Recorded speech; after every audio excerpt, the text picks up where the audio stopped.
I promised you some content this year and I'm a man of my word. So today's content will be focused around the 800, which we need to get ready for an MOT, otherwise it's never going to get done. So I've got a mate coming to help me who is expert in all matters 800.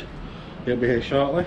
What have we got to do? We've got to fit a timing belt, got to bleed the brakes, got to put the boost gauge in, got to sort that suspension out where someone, I think maliciously, has undone my lower bottom ball joint because it's brand new, so it's not failed. Oh, fit a water pump while we're doing the timing belt, and that's about it. Should get that done in a day, right?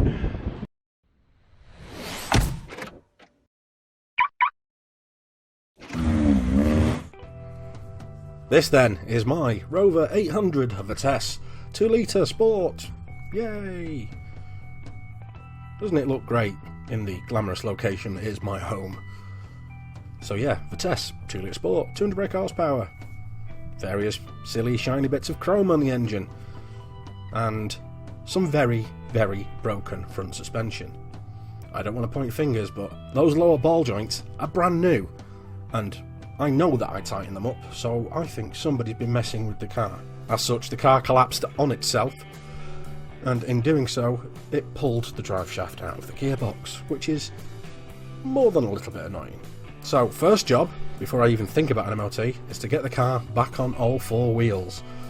So, brakes off for the first time for the last time, and then get everything put back together and get the car sitting on all four.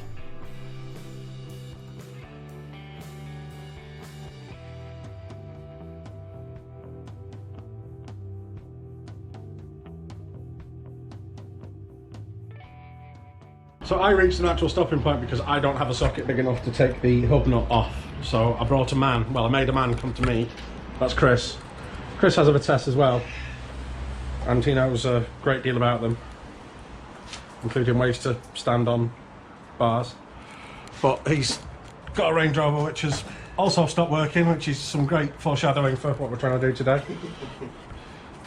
But it's a continuing theme. Yes, it's nothing if not consistent. Yeah. So we'll yeah, carry on fixing this.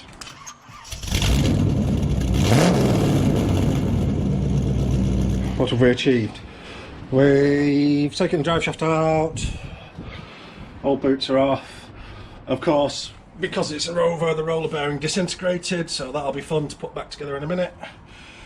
Because we had to take that off in order to get the boot off, yada yada yada yada. The boot's there, that was knackered, that's a rat trap, that's very indicative of the glamorous location in which I live.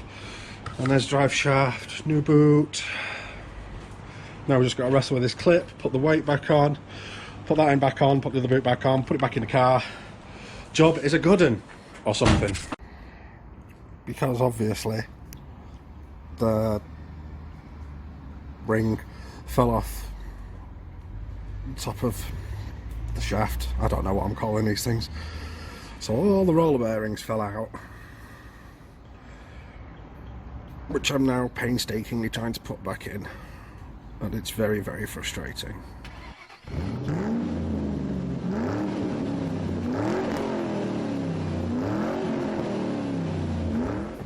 In your face, got it on first try. What I did was wrapped that cloth around it so they didn't all spring out. I managed to push the thing on without them splaying and going everywhere. Yay! Now Chris is getting angry with the clip.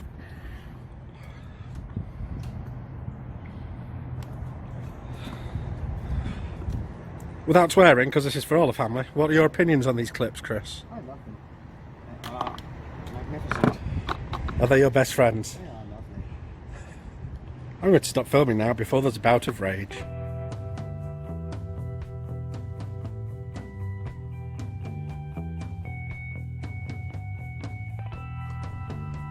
With the drive shaft back together and all the roller bearings back in place, we just had to put the end cap back on, or whatever the correct terminology is for that part. Load it up with molly grease once we've fought with this circlip, and then whack her back in the gearbox, and then jobs are good.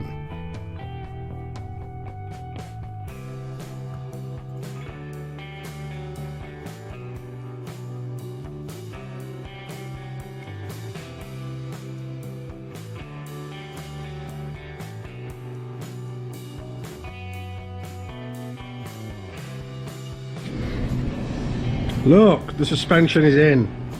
The brakes aren't in.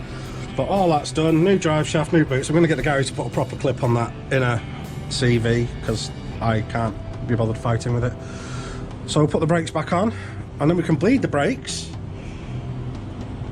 and then do a little dance or something. Dance for me. I'm going to be eating in most of these shops, you know.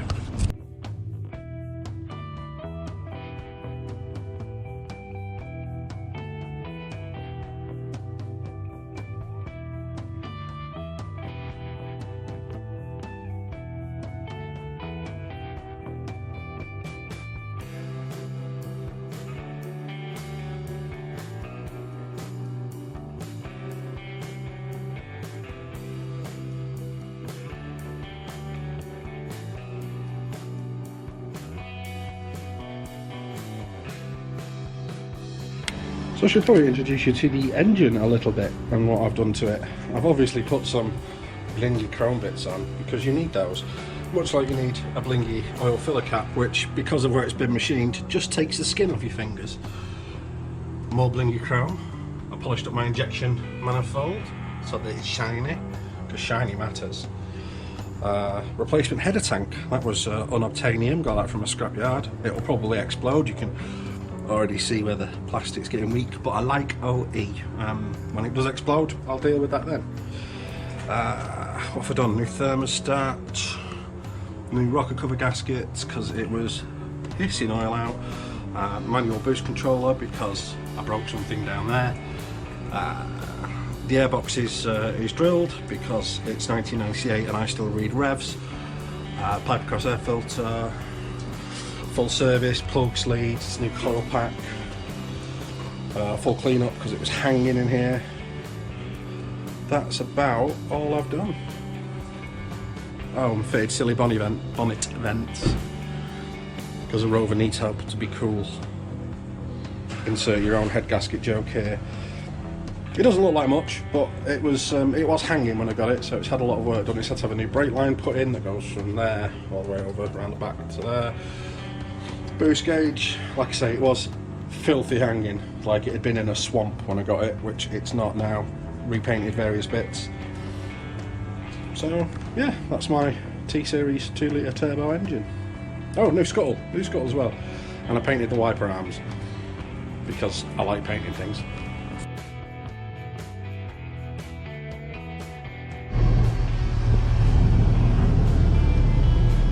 It's running now, so that's something. Temperature gauge doesn't work though, so I've got no idea if it's getting hot. Put the dash back together, buried the back line, so I just need to mount the boost gauge. Engine running. We're not going to have time to do the timing belt today, unfortunately, which is a shame. But we are going to bleed the brakes now. So, get the brakes bled, and then it is MOT ready.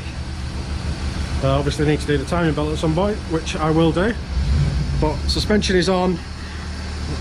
The nuts on the lower ball joints had been maliciously undone because I did them up. So someone's done them at the unit. Excuse me, I did a burp there. But yeah, it's all back together now. It would have needed to come apart anyway, because when we took that drive shaft off we noticed that the outer CV rig was gone, so it would have needed to happen anyway, so it's not the end of the world. So now with the engine running we will bleed the brakes. Got to have the engine running to satisfy the ABS pump, but that's what we're doing now. So look, Chris is already on it, he's already jacking it up.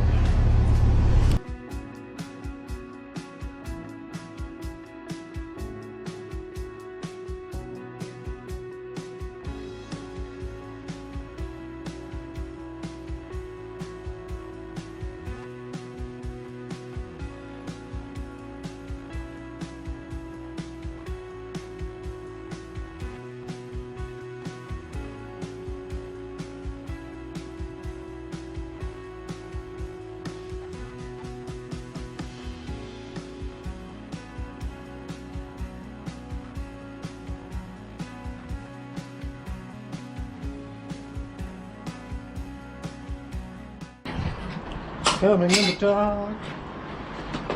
So Chris has just done up the hubnut. I'll get the garage to do it to spec when it goes in for an MOT. Didn't get time. Excuse me, burping again. Didn't get time for the timing belt today, ironically. But the suspension's back on it. It's back on all four. We've bled the brakes, bled the clutch. There was a lot of black horror that came out of the clutch system, so that's not there now, which is nice. So yeah, it is.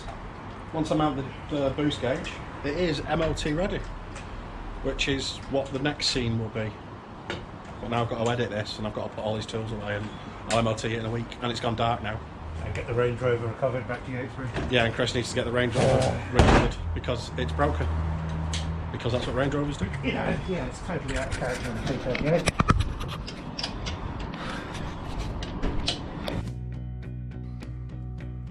Some days later, possibly nearly a month, I managed to get around to doing the last final bits that I needed to sort out before an MOT. Part of that was some new leads. I wasn't happy with how the car was running, so I got these from Magnacore. They're high performance race leads, and they're blue, and blue is good. And they've been handmade by Anna, and I like people called Anna. I've got some new Iridium Power spark plugs as well, because the T-Series loves an Iridium plug.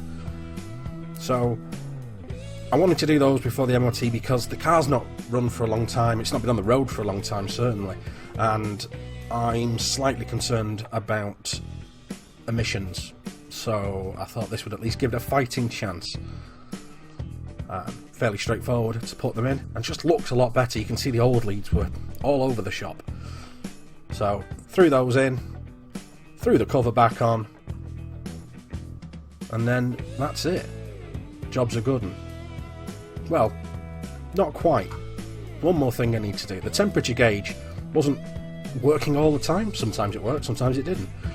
I can only assume that's down to the sender, and happily Rimmer Brothers, that's it there, Rimmer Brothers have them in stock, so I managed to get one, a 19mm bolt, a 19mm socket, take it off, chuck the new one in, plug it on, job's a good one.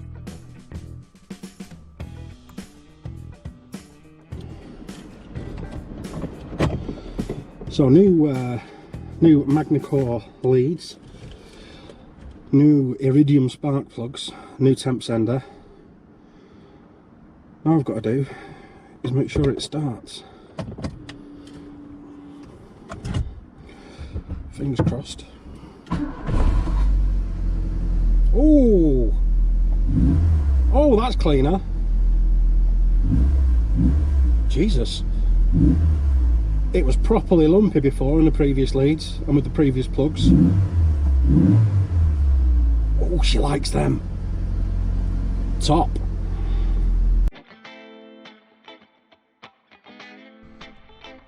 Please excuse the state of me. I'm just a fat man working on a car. Anyway, there we go. It's ready now for an MOT. A couple of bits left to do. Tidy it up inside, put the glove box back on. But that's it. It's done. It's ready. We'll stick it in for a test next week. We'll see how it does. It's either going to be a roaring success, or it'll be a spectacular failure. I'd like to think the car's in a position where no matter what happens, I can at least pay my way into getting an MOT on it, but time will tell. It's been a lot of work, so it will be good to get it on the road. Fingers crossed, it won't be game over.